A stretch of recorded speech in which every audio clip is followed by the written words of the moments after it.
बिस्मिल्लाहिर्रहमानिर्रहीम। अस्सलाम वालेकुम नाजरीन, मैं हूं जमशेद अंसारी। नाजरीन, ये शेर तो यकीनन आप लोगों ने सुना होगा कि हैं कवाकिब कुछ नज़र आते हैं कुछ। और अगर इस शेर का परफेक्ट रेलिवेंट मौजू बरमहल बर मौका इस्तेमाल या इतलाक अगर आपने करना है तो उसके लिए सबसे मुनासिब और मौजू जो आपको फ़ौरन मिलेगा वो है पाकिस्तान की मौजूदा अपोजिशन की सियासी जमातें। चुनांचे आप देख लें कि मीडिया स्क्रीन्स पे वो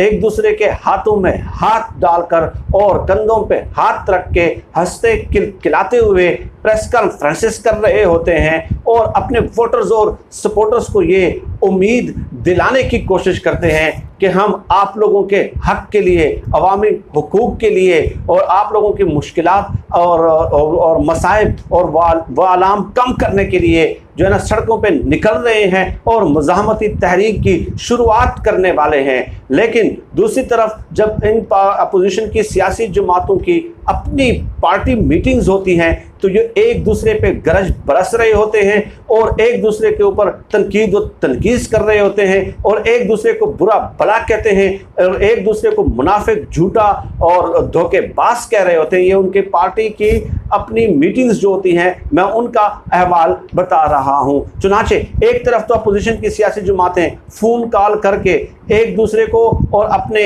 जो वोटर सपोर्टर्स हैं उनको तिफल तसलियाँ दे रहे हैं, लेकिन दूसरी तरफ लंदन से बाऊ जी की एक कॉल आती है। जाहिर है लंदन की कॉल के जब मैं जिक्र करूंगा तो दैट मीन्स कि मियां नवाज शरीफ साहब जो 6 या 8 हफ्तों की ज़मानत लेके यहाँ से मफरूर हुए थे और उन्होंने ये बहाना बनाया था कि लंदन में एक ऐसे अस्पताल में वो इलाज करेंगे जहां एक छत के नीचे तमाम तर फैसिलिटीज़ मौजूद हों, लेकिन वो आज पता चला कि वो अस्पताल जो है वो लंदन फ्लैट्स है जिसके ज़राए उनसे मांगे गए और आज तक नहीं दिए गए। खैर, नवाज शरीफ साहब ने अपनी पार्टी क़यादत को, सीनियर तमाम क़यादत को और शहबाज शरीफ साहब को सख्ती से हिदायत की है कि मुल्क भर में और बिलखुसूस पंजाब में कोई हुकूमत मुखालिफ एहतजाजी प्रोग्राम पीपल्स पार्टी से मिलकर नहीं करना।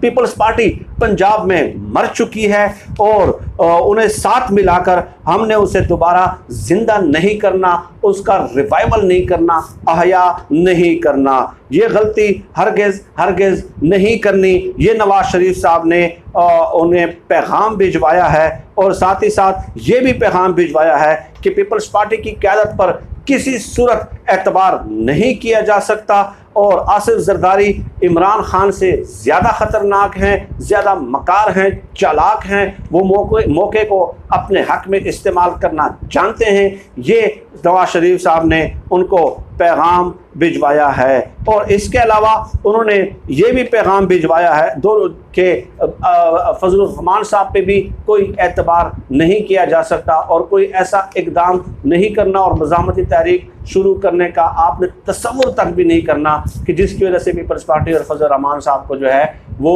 फ़ायदा मिल जाए। ये नवाज शरीफ साहब ने भेजा है और साथ ही साथ ये भी कहा है कि एहतजाजी तहरीक सिर्फ उस वक्त शुरू होगी जब सियासी माहौल और सियासी फ़ज़ा इस कदर बेहतर हो जाए और हमें मुनासिब लगे कि मरियम नवाज़ साहिबा के बाहर आने का अब वक्त है और मरियम नवाज़ साहिबा ख़ुद जो है ना इस मुज़ाहमती तहरीक और एहतजाजी तहरीक को शुरू करेगी और उसकी क़यादत करेगी। ये भी बाऊ जी ने यानी कि नवाज शरीफ साहब ने पैगाम भिजवा दिया है। अब इस पैगाम का पहला हिस्सा तो डेफिनेटली आप लोग खुद जानते हैं कि इन लोगों की एक दूसरे को धोखा देने की एक पूरी तवील दास्तान है और पूरी सियासी तारीख़ है जिस पे हज़ारों क्या लाखों किताबें लिखी जा सकती हैं। लेकिन ये जो दूसरा हिस्सा उन्होंने कहा कि मरियम नवाज़ साहिबा ख़ुद क़यादत करेंगी और मरियम नवाज़ साहिबा फ़िलहाल इंतज़ार करेंगी कि पाकिस्तान की सियासी जो फ़िज़ा है वो किस कदर जो है वो ठीक होती है और जब हम मुनासिब समझेंगे तो वो क़यादत करने के लिए बाहर आ जाएगी। तो नवाज शरीफ साहब के इस बयान ने अपोजिशन की जो APC है, जो मुज़ाहमती और इनकलाबी तहरीक है, जो एहतजाजी तहरीक है और उसका पूरा नक्शा हमारे सामने जो है ना बयान बयान कर दिया है और उसके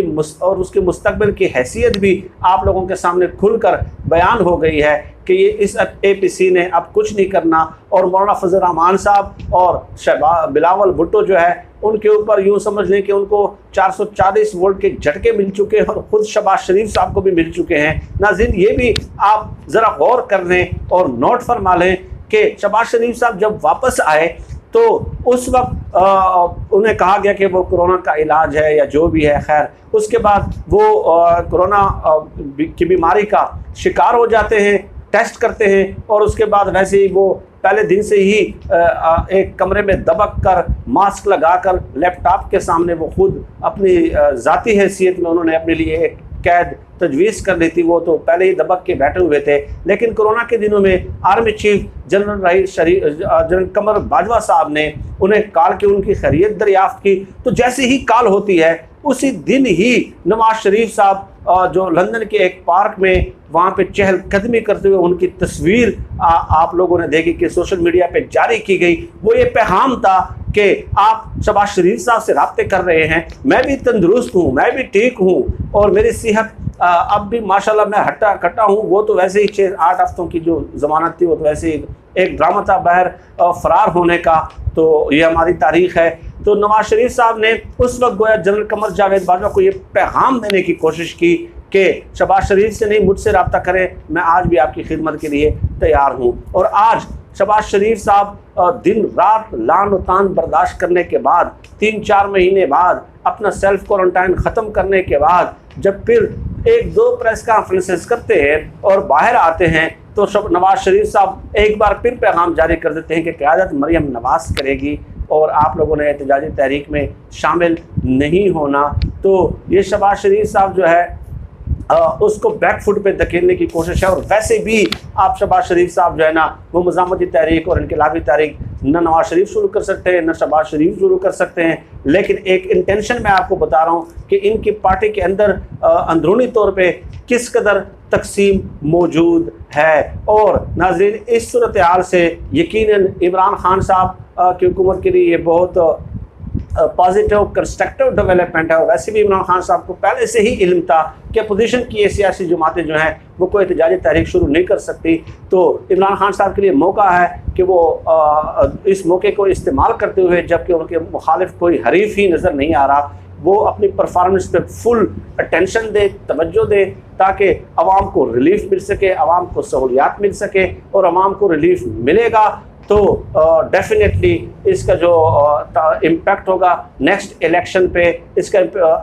असरात ज़रूर पड़ेंगे। तो ये हमारा इमरान खान साहब को मशवरा है और वैसे शुरू दिन से ही हमारा मशवरा है नाज़रीन। और नवाज शरीफ साहब के इस बयान ने, और अगर ये बयान जारी भी न करते न देते शहबाज शरीफ को या अपनी पार्टी की सीनियर क़यादत को नवाज शरीफ साहब, तो मैं आपको दर्जनों वीडियोज़ में पहले ही बता चुका हूँ कि न खंजर उठेगा न तलवार है, उनसे ये बाजू मेरे आजमाए हुए हैं। इन अपोजिशन की सियासी जमातों से कोई वईद नहीं है, कोई यानी कोई यकीन ही नहीं है, इन पे आप तकिया कर ही नहीं सकते, इनके ऊपर आप एतबार कर ही नहीं सकते कि आपके हुकूक के लिए निकल के और आपको मुश्किलात से निकालेंगे, अवामी हुकूक के लिए ये जंग लड़ेंगे, ऐसा कभी नहीं हो सकता। और नाज़रीन, इसने इस बात को भी तक़वियत दे दी है कि जैसे मैं हमेशा कहता हूँ कि इनकी सियासी तारीख़ है। मैं एक छोटा सा वाक़या आपके सामने पेश करता हूँ कि जब परवेज़ मुशर्रफ के ख़िलाफ़ एक एहतजाजी तहरीक शुरू होने वाली थी और नवाज शरीफ साहब कैद थे, ठीक है, अटक के किले में थे, तो उस वक्त अपोजिशन की सियासी जमातें परवेज़ मुशर्रफ के ख़िलाफ़ एक तहरीक शुरू करने वाली थी। तो पीपल्स पार्टी नवाज शरीफ साहब ने पैगाम भिजवाए पीपल्स पार्टी को कि मैं भी आप लोगों के साथ इस तहरीक में शामिल होना चाहता हूं और परवेज़ मुशर्रफ को हम घर भेजना चाहते हैं। खैर, बेनज़ीर भुट्टो को उन पर यकीन नहीं था, लेकिन बार बार वो नवाब नसरुल्लाह खान के पास बेगम कुलसूम नवाज साहिबा उनके घर के चक्कर लगाती तो नवाब नसरुल्लाह खान इनकार न कर सके और नवाब नसरुल्लाह खान ने बेनज़ीर भुट्टो से कहा कि बार बार बेगम कुलसूम नवाज साहिबा आ रही है तो हम उन पर ट्रस्ट कर लेते हैं, नवाज शरीफ साहब इस बार धोखा नहीं करेंगे। और हुआ क्या कि जब नवाज शरीफ भी साथ मिल गया और तमाम अपोजिशन की जमातें मिल गईं तो परवेज़ मुशर्रफ साहब के ऊपर एक नेचुरली एक प्रेशर एक्सर्ट हो गया। तो उस मौके को नवाज शरीफ साहब ने अपने हक में इस्तेमाल करना शुरू कर दिया और अंदरूनी खाना परवेज़ मुशर्रफ साहब के साथ डील करना शुरू कर दी। और पता भी नहीं चला अपोजिशन की सियासी जमातों को जो कि तहरीक की तैयारी कर रहे थे, और एक दिन पता चला कि वो नवाज शरीफ साहब तो बाहर फरार हो गए अपने पूरे ख़ानदान के साथ, देगचों और चमचों के साथ और अपने बावर्चिस के साथ भी तक को भी वो याद रखना न भूले, और वो सारे के सारे जो है वो बाहर चले गए, लंदन मफरूर हो गया है पूरा का पूरा ख़ानदान। तो बेनज़ीर भुट्टो साहिबा ने नवाब नसरुल्लाह खान साहब से शिकवा किया, गिला किया कि आपके कहने पे मैंने उनको अपनी तहरीक में शामिल किया था। तो नवाब नसरुल्लाह खान ने कहा कि मैं इतना बड़ा सियासतदान हूँ, इतनी तहरीक मैंने चलाई है अयूब खान से लेके आज तक 50 सालों से भी ज़्यादा अरसे पे मुहित मेरी सियासी जद्दोजहद है, लेकिन मैंने हमेशा सियासी लोगों पे एतबार किया है, सियासी लोगों से मामला तय किए हैं, लेकिन पहली बार मैंने ताजरों के साथ डील किया और ताजरों